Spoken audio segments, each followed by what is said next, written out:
इचलकरंजीतील आम्ही सावित्रीच्या लेकी ग्रुपच्या वतीनं सावित्री हजारे, शोभा इंगळे, सुषमा साळुंखे आणि ज्योत्स्ना भिसे या महिलांनी महात्मा गांधी पुतळा चौकात इचलकरंजी सुळकूड पाणी योजनेची अंमलबजावणी करावी या मागणीसाठी गेल्या 4 दिवसांपासून बेमुदत उपोषण सुरू केलं होतं.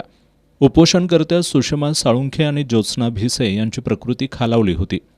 या उपोषणाला पाठिंबा देण्यासाठी गुरुवारी 1 तासभर रास्ता रोको आंदोलनही करण्यात आलं होतं. या आंदोलनाची दखल घेत सायंकाळी आयुक्त ओमप्रकाश दिवटे, प्रांताधिकारी मौसमी चौगुले आणि तहसीलदार कल्पना ढवळे यांनी उपोषणकर्त्यांची भेट घेतली. यावेळी त्यांनी जिल्हाधिकारी अमोल येडगे यांनी आपल्या मागण्या मुख्यमंत्री कार्यालयाला कळवल्या आहेत असं उपोषणकर्त्या महिलांना सांगितलं. त्याचबरोबर आंदोलन मागे घेण्याबाबत विनंती करणारं जिल्हाधिकाऱ्यांचं पत्र उपोषणकर्त्या महिलांना यावेळी देण्यात आलं. पालकमंत्री हसन मुश्रीफ यांनीही दूरध्वनीवरून महिलांशी चर्चा करून आचारसंहितेपूर्वी पाणी योजनेसंदर्भात बैठक लावण्याचं आश्वासन दिलं. यानंतर महिलांनी सरबत घेऊन उपोषण सोडलं.